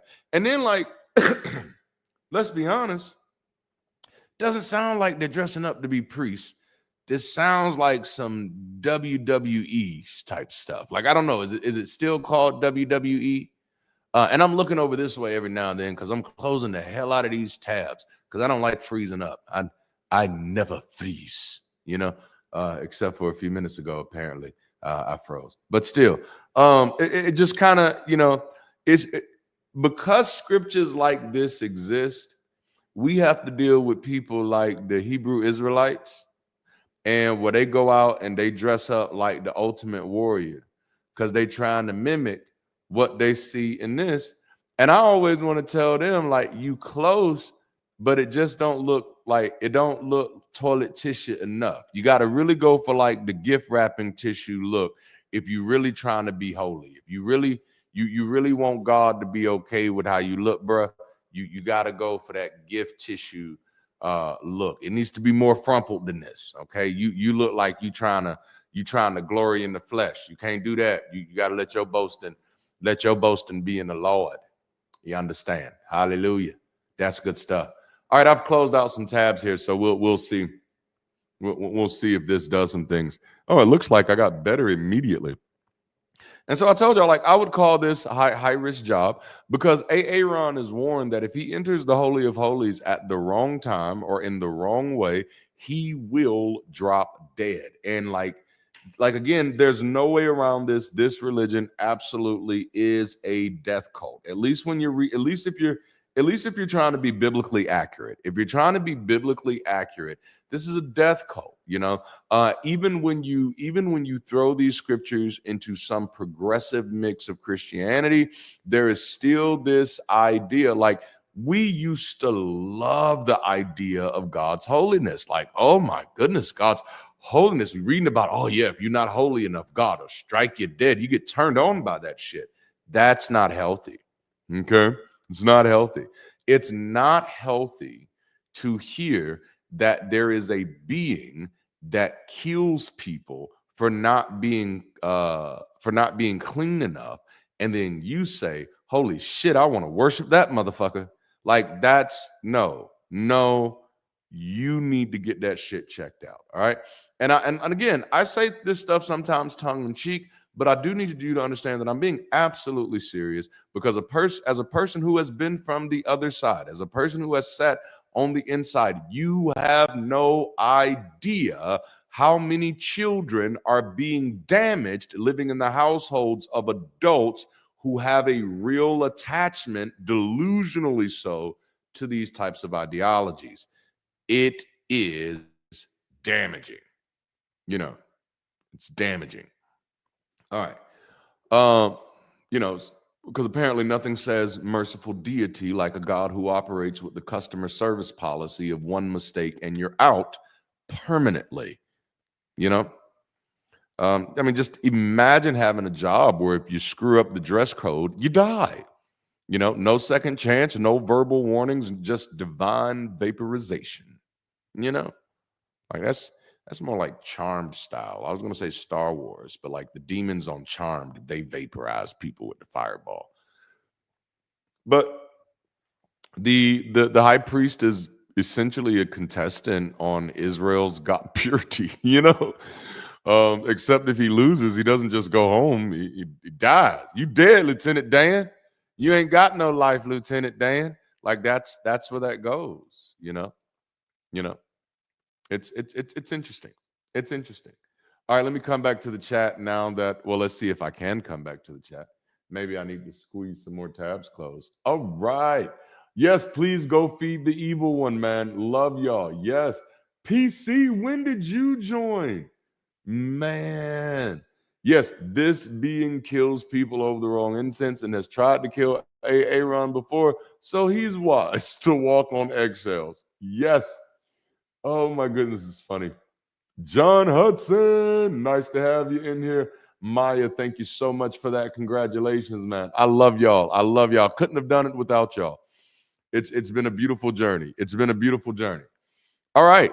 So let's see if we can get to verse 14. We'll pick up here on verse 5. It says, and he shall take from the congregation of the sons of Israel 2 male goats as a sin offering and 1 ram as a burnt offering. Then Aaron shall offer the bull as the sin offering, which is for himself, so that he may make atonement for himself and for his household. He shall then take the 2 goats and present them before the Lord at the doorway of the tent of meeting. Aaron shall cast lots for the 2 goats, 1 lot for the Lord and the other lot for the scapegoat. Then Aaron shall offer the goat on which the lot for the Lord fell and make it a sin offering.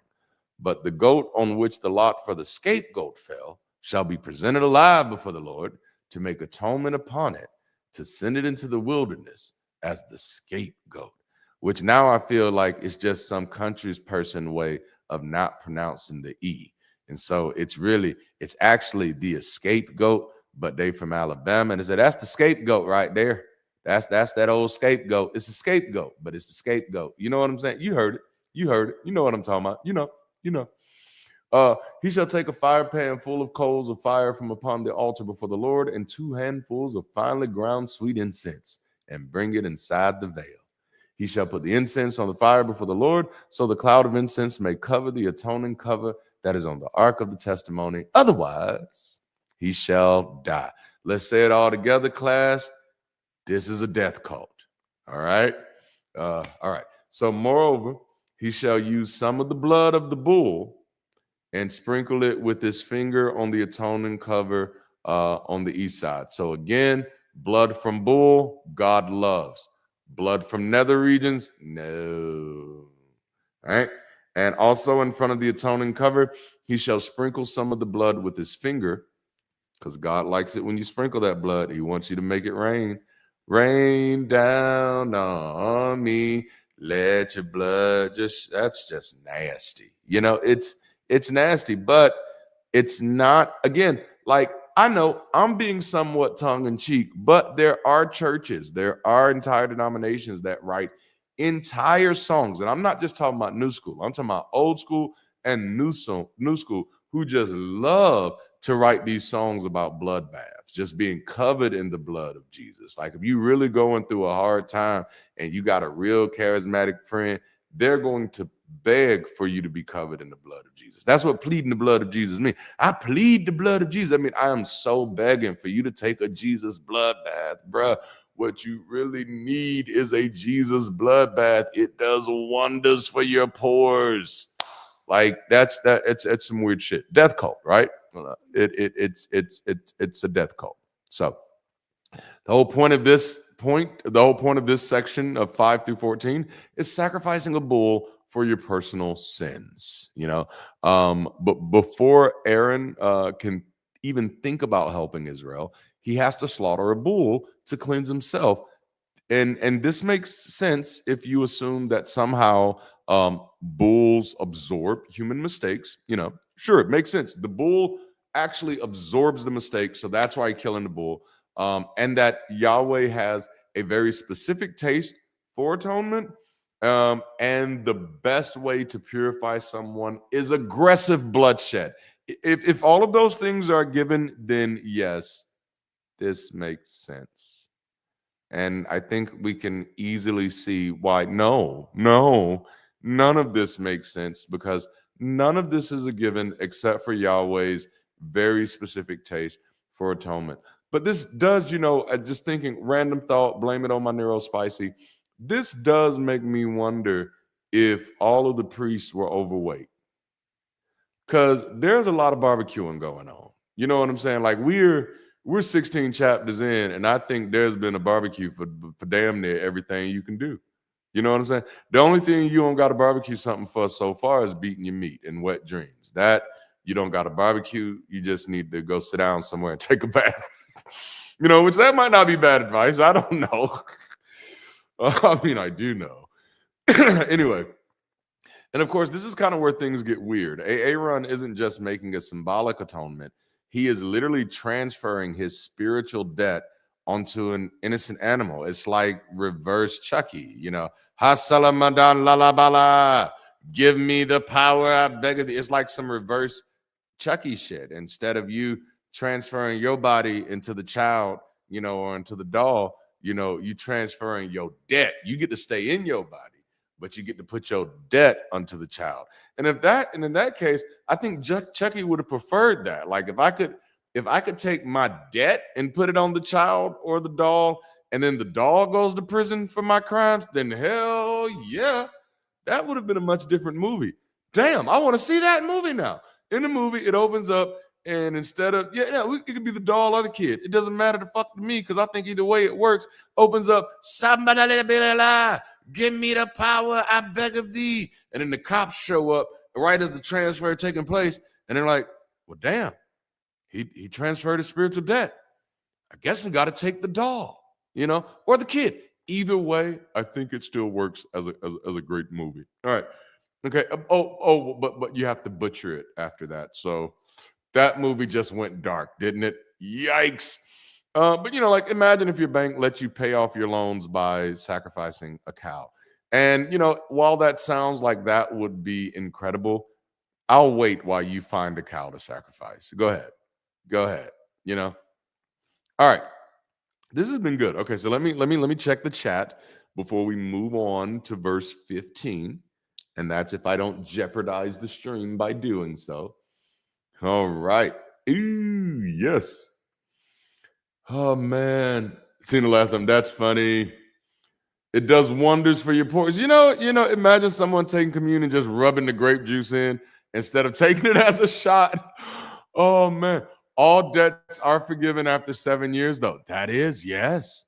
All right. So let's see if we can get to verse 22. All right. And we'll call this one Two Goats, Death and the Ultimate Escape Plan. Again, scapegoat, scapegoat. All right. So then he shall slaughter the goat of the sin offerings, which is for the people, and bring its blood inside the veil, and do with its blood as he did with the blood of the bull, and sprinkle that shit on the atoning cover in the way that I like it. And then he shall make atonement for the holy place because of the impurities of the sons of Israel and because of their unlawful acts regarding all their sins. And he shall do so for the tent of meeting, which remains with them in the midst of their impurities. When he goes in to make atonements, he in the holy place, no one shall be in the tent of meeting until he comes out, so that he may make atonement for himself and for his household and for all the assembly of Israel. Then he shall go out to the altar that is before the Lord and make atonement for it. He shall take some of the blood from the bull and some of the blood from the goat and put it on the horns of the altar on all sides. With his finger, because you got to touch this shit, he shall sprinkle some of the blood on it 7 times and cleanse it with blood and consecrate it from the impurities of the sons of Israel.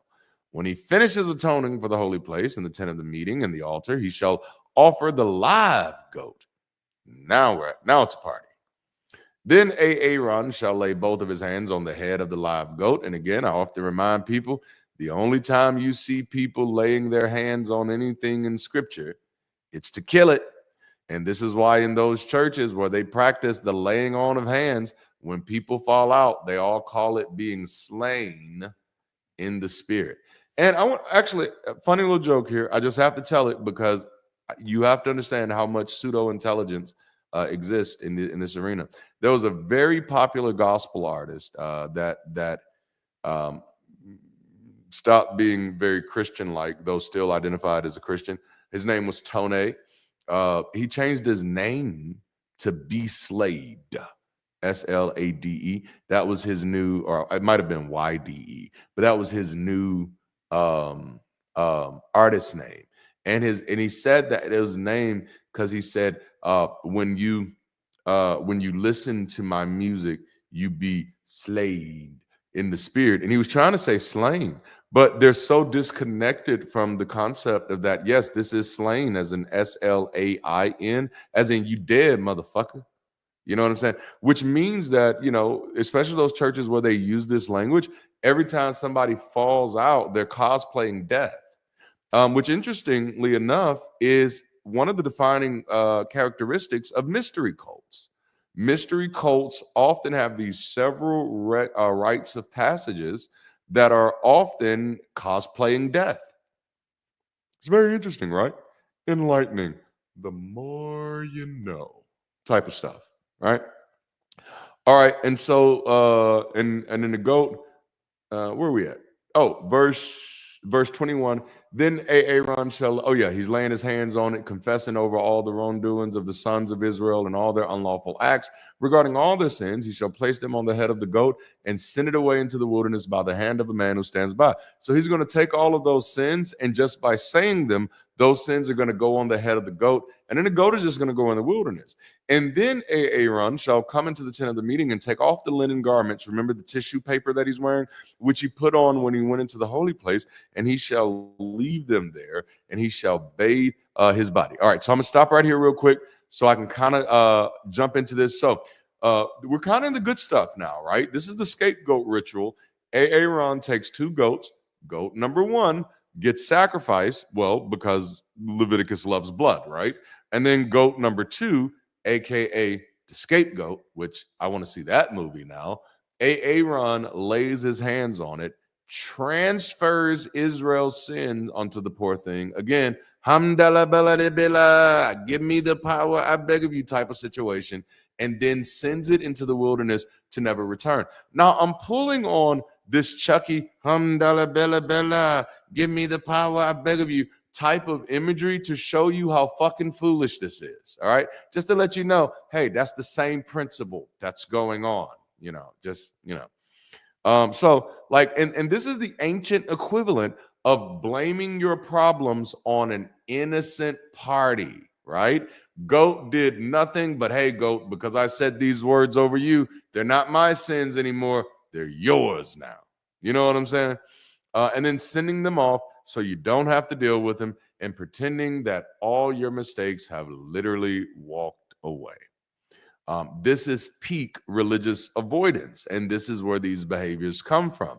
Like one of the most dishonest things that I hear many people say is that the bad behavior of Christians isn't supported by the Bible. And when people say that, I'm like, what fucking book have you been reading?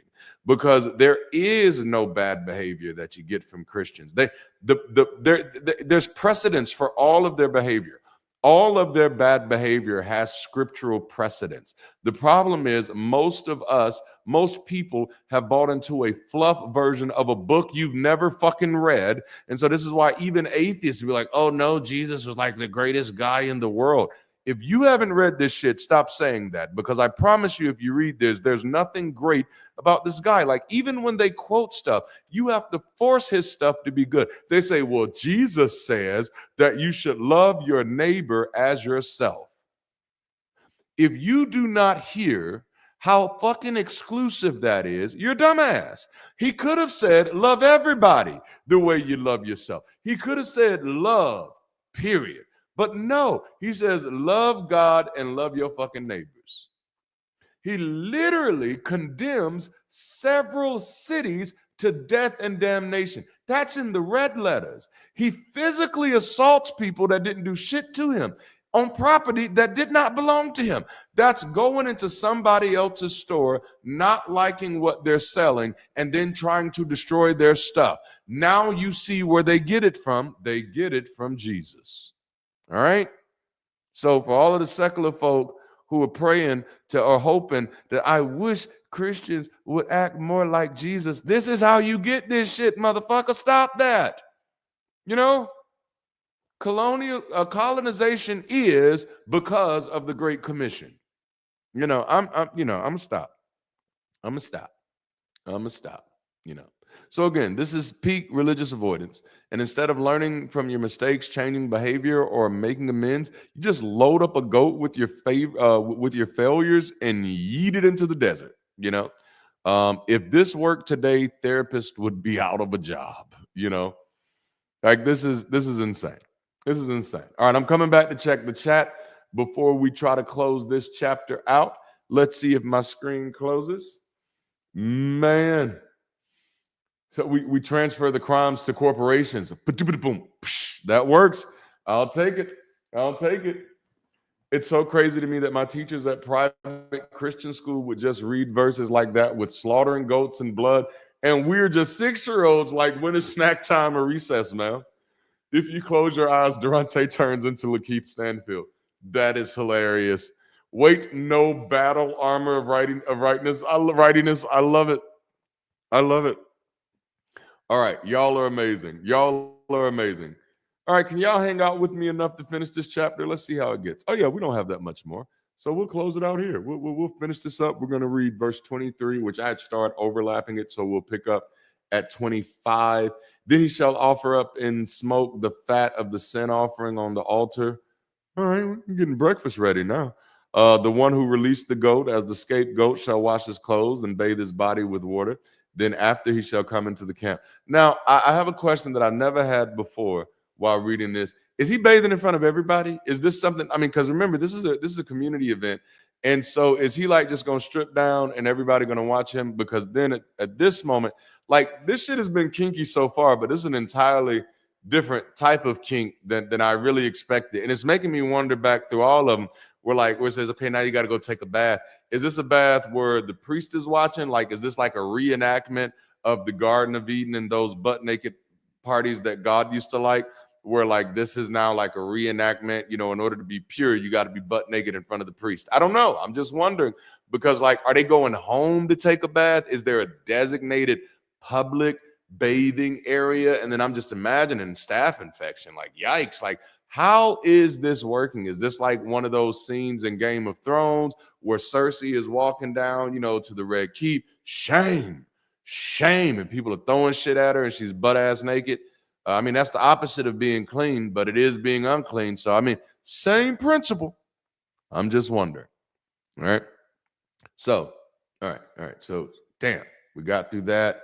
But the bull of the sin offering. Oh, no. And come into the camp. So let's go down to verse 29. The annual atonement. This shall be a permanent statute for you. In the 7th month, on the 10th day of the month, you shall humble yourselves and not do any work, whether the native or the stranger who resides among you. Listen to that. You shall humble yourself. You shall humble yourself and not doing any work. That's just so humble. I think I'm going to humble myself. I think I want to be humble the rest of my life.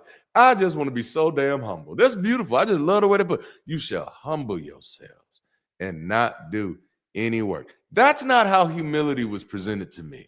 Perhaps if it was presented to me that way, I'd be a whole lot more humble. Who knows?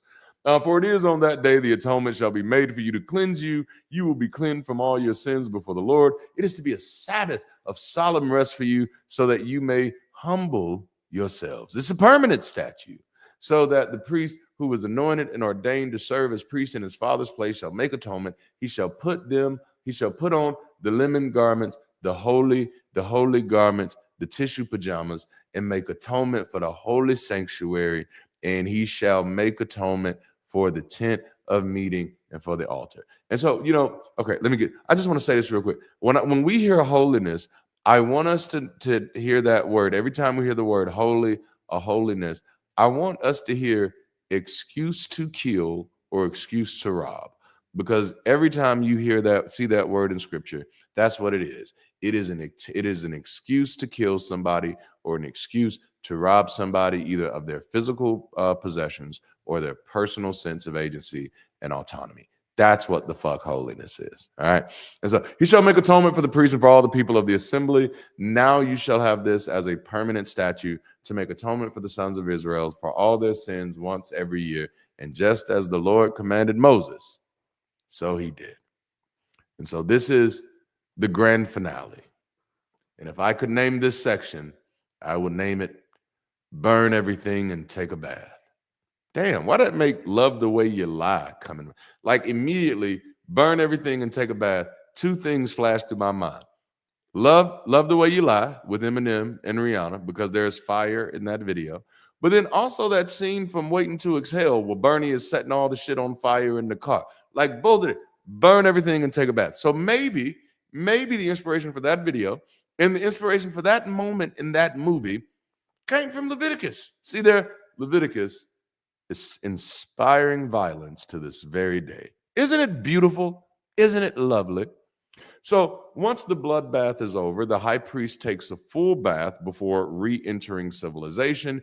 Meanwhile, the guy who led the scapegoat away also has to wash himself thoroughly, as if sin is some contagious skin disease. And I am wondering if they're taking that bath together, I got questions, inquiring minds, want to know. Because maybe that's what Jesus was doing with the naked guy in the garden. Maybe they were just doing, we're doing sacrifice baths. That's all. I don't think that's better. You're just like, it's like, okay, you're either like, y'all are doing bloodbath shit or you fucking each other. I think fucking each other is the safer option, buddy. I think honestly, that's the safer option. Okay, I'm just saying. So after an entire day of animal sacrifice and symbolic blame shifting, that's where that is. The final boss battle is, drum roll please, hygiene. All right, that's the final boss. The end boss here, hygiene. Why is this the moment where the Bible draws the line on cleanliness, man? You can cover the temple in gallons of animal blood, but unclean hands, no, sir. That is a bridge too far. Now, again, anyone who thinks biblical morality is timeless, let's break down why Leviticus 16 is hilariously unfit for modern ethical systems. It's a giant cosmic loophole. Number one, instead of actual moral reflection or personal responsibility, the entire system is based on outsourcing blame. Imagine if our justice system worked like this. Instead of prison, we've decided to transfer your crimes into a goat and let it loose. You're free to go, which interestingly enough, Ember pointed out that for corporations, it absolutely does. Where are they getting those marching orders from? Leviticus. It's right here. Animal sacrifice was never an actual answer. While the ancient Israelites didn't know better, we do. Sacrificing innocent creatures doesn't cleanse guilt. It just adds unnecessary cruelty. If this was truly about morality, shouldn't the atonement process involve making things right with other people instead of brutally murdering goats? It also promotes ritual over rationality, which again, like, damn, I can do a whole series on that subject alone. The sheer amount of arbitrary steps in purification rituals is peak bureaucratic religion. Why not just teach people to be decent instead of making them jump through hoops? You know, even if they are sin cleansing circus hoops, this is something that seems to be completely unnecessary. Oh, did it move me down there? That's nice. That's nice. Something's weird happening. I'm going to fix it. Oh, it did it. Oh, look, it did it on its own. Beautiful. And then also, and this is something, if you've been connected with me for a while, one of the things that I'm adamant about, I often tell people I'm not anti-religious, I'm anti-superstitious, right? I'm anti any form of magical thinking. And it's because I come from a community, and I'm not just talking about the Black community, I'm specifically talking about my community. I come from a community that has been ravaged by poverty, and much of that poverty is based in magical thinking. Is there an amount of systemic problems that are connected to that as well? Absolutely. But do you know why those systemic problems are not being challenged and changed? Because so many of the people who are most impacted by those problems, is when it comes to my community, are so wrapped up in magical thinking. And it's stuff like this, this idea that there is a one-day fix for a year's worth of sin. This is like going to confession once a year thinking you're good for the next 364 days. It creates a reset button mentality where morality isn't about being a good person, but about ritually erasing bad behavior. And when people really cater to that type of mindset, they completely forego the principle of making amends, believing in their minds that making amends isn't about shifting the consequences and changing the circumstances, that making amends becomes the arbitrary thing. That saying your prayers and asking for forgiveness is where the power is. Getting it right with the people you fucked over, that's unnecessary. This is why families are broken to this day. This is why people are smiling in each other's faces, hugging each other, going to family reunions, but cannot function as a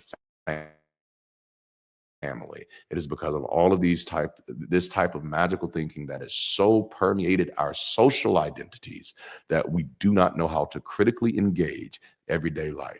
But I'm here to tell you, you're gonna learn today. I love doing shit like that. It's just fun. It's me. All right. And then also, scapegoating is still a problem today. This chapter inadvertently sets the stage for a long history of humans blaming others for their problems, whether it's religious, political, or social. We still see the same mindset in action. It's not our fault, it's them. It's not our responsibility, it's theirs. The Israelites did it with goats, and modern societies do it with marginalized groups. Well, if it wasn't for all of these trans people who only represent a very, very, very tiny fraction of the population, the whole country would be fixed.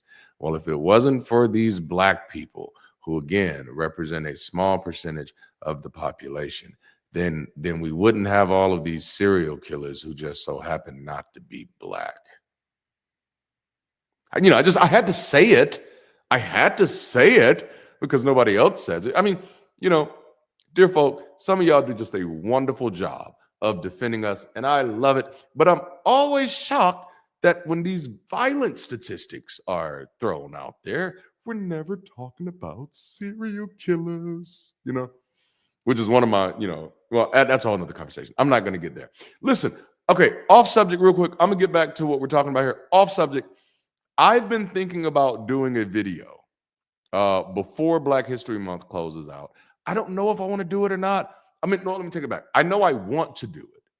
I don't know if it's something people are going to be interested in, But I want to do a video on the origin of African Americans eating chitterlings, also known as chitlins, because there is this very popular narrative that is absolutely false, and it grinds my gears every time I hear it.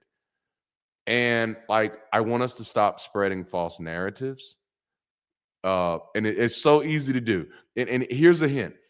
Any narrative you have not personally found a way to verify, if you just heard it and ran with it, there is a high probability that you are spreading some bullshit. So I've thought about doing this video about the origins of eating chitterlings and eating chitlins, and literally going way, way back.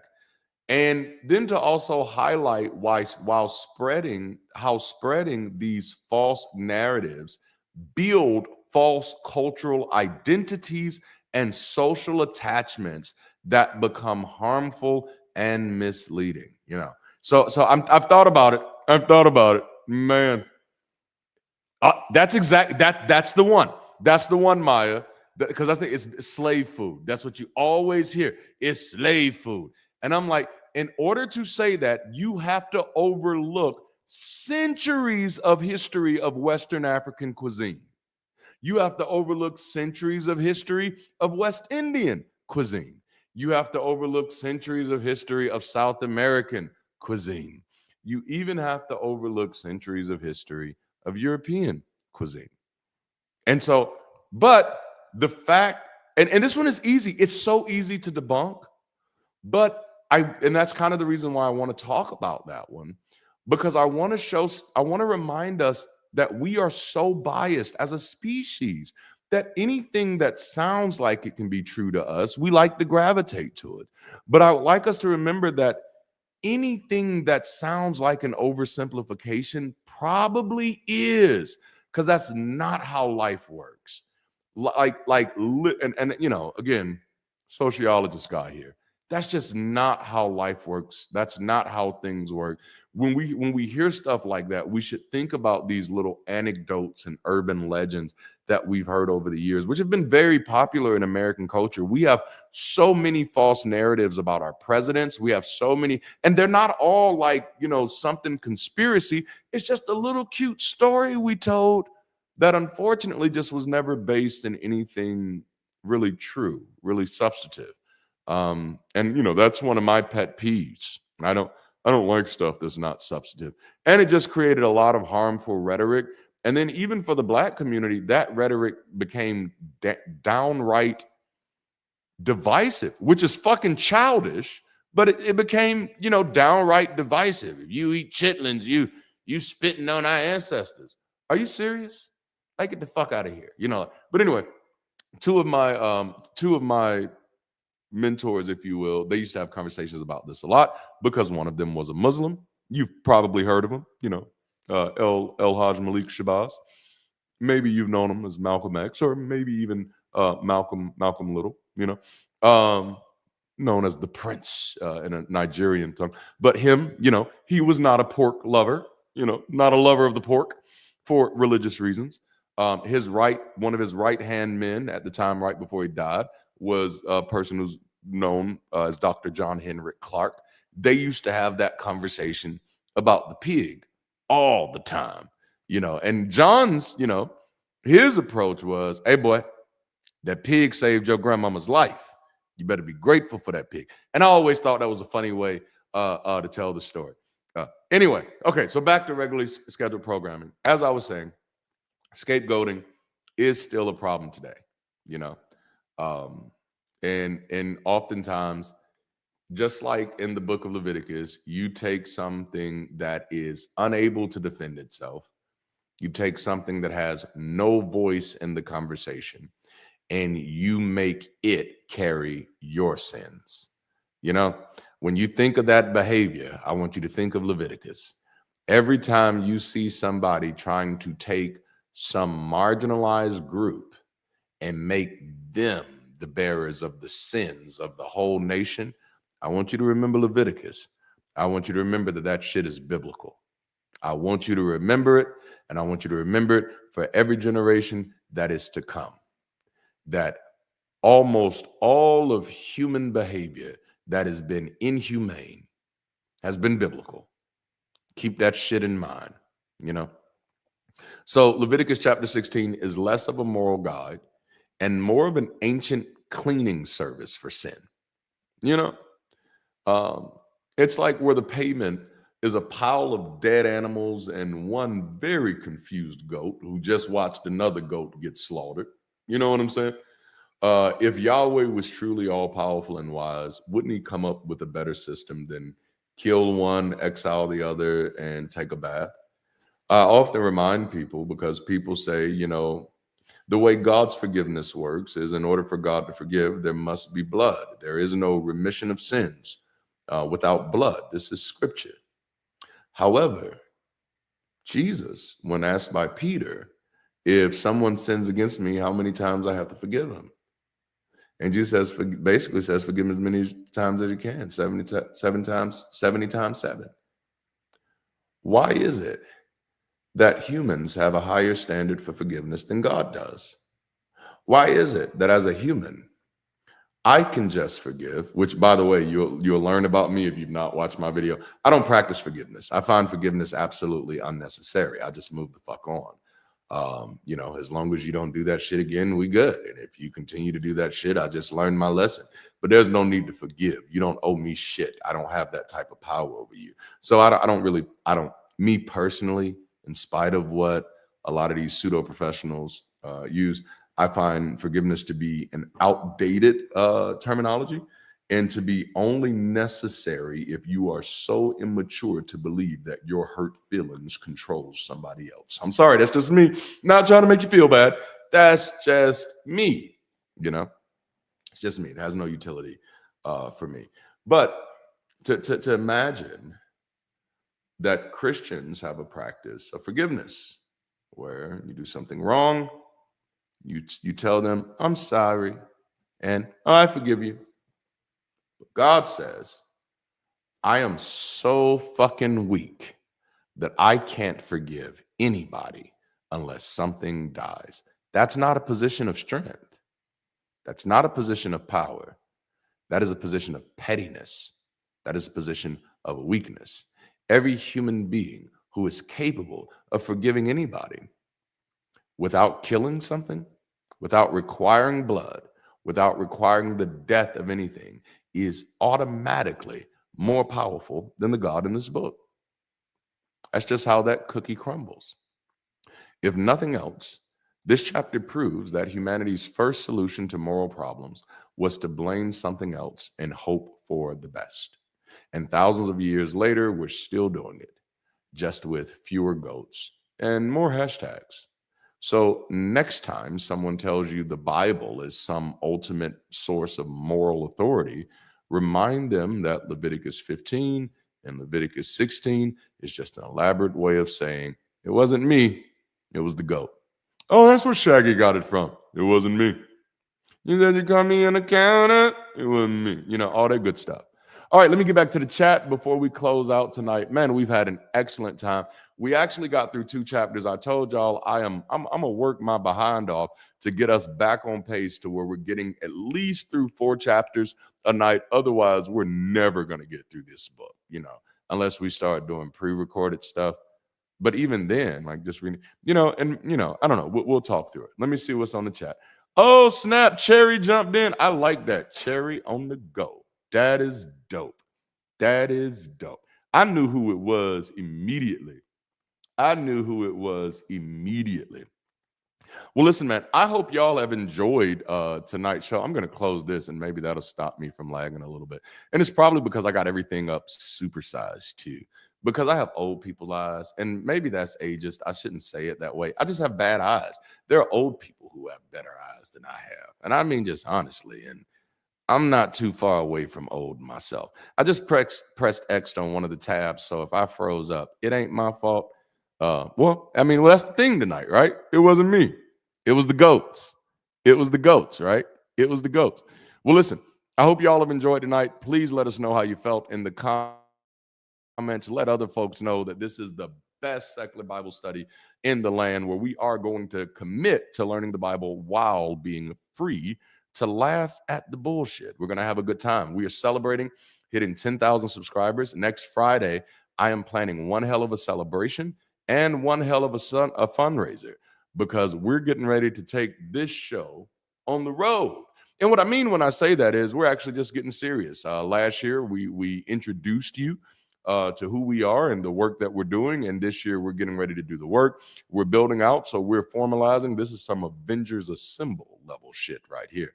And so if you're wanting to know more about that, make sure you get connected in Discord, because we're about to start building like crazy. Also, did I say this? Did y'all know that there's a daily atheist morning show, and that now I'm like one of the hosts on that bad boy because I got a little extra time on my hands? If you're curious about that extra time on my hands, go check out Sunday sessions from this past Sunday, because I laid it all out there, man. It was beautimous. But yeah, so if you're not doing anything in the morning, join us. It's going to be me, Chris Mallard, and Ryan Coltastic. And we're going to have some great conversations. So I'm looking forward to seeing you there. And then we'll be back there again Friday because it's daily. And then this Sunday, join us. We're starting a new series of conversations on our Sunday sessions. We just got finished with Unfuckwithable. Now we're going into a conversation called Through the Looking Glass, where we're going to be exploring what all shapes how we see the world around us and ourselves in it. I promise you, this is going to be one that you do not want to miss. And here's a spoiler alert. I'm going to say that about every single one of them because community conversation is so vital. Again, we are putting our Bridge City weekends on pause for right now while we're kind of recalibrating to some changes. We're working to build a really solid team of sponsors, partners, supporters, staff, and all that good stuff. And we're still building interest in all of those areas that we're planning on coming to, so that when we come, we can come strong. We're getting ready to build community beyond superstition in a major way that is progressive thinking, people-centric, and life-affirming. All right. I think I've hit everything that I was going to hit today. So let's play some music, man. Let's play some credits. I love y'all. I hope y'all have a wonderful evening. Until next time, keep rising. Stay progressive, stay beautiful, and be the bridge. I'll holla.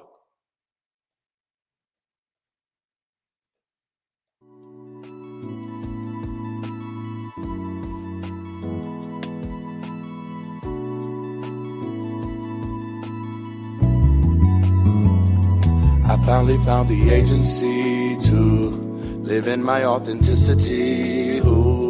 I got my own autonomy. You could never bother me. Yes, I'm a fuck with the ball, yeah. I finally found the agency to live in my authenticity. Ooh.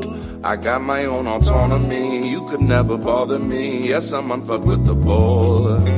Let me tell you how I know. I had to get up off the floor. I had to get it out the mud. I had to finally let it go. I know my mama told me so, but she could never really know that when a boy was getting older, that his mind was getting sober, yeah. But I'm getting closer now. I had a church, but I closed it down. Had to reverse the emotions. I had to apologize. Selling eternity, willing to die. I was just living a lie. Walking by faith and ignoring the sight. Better off rolling the dice. And what I'm saying is that I'm living and I've learned. I've given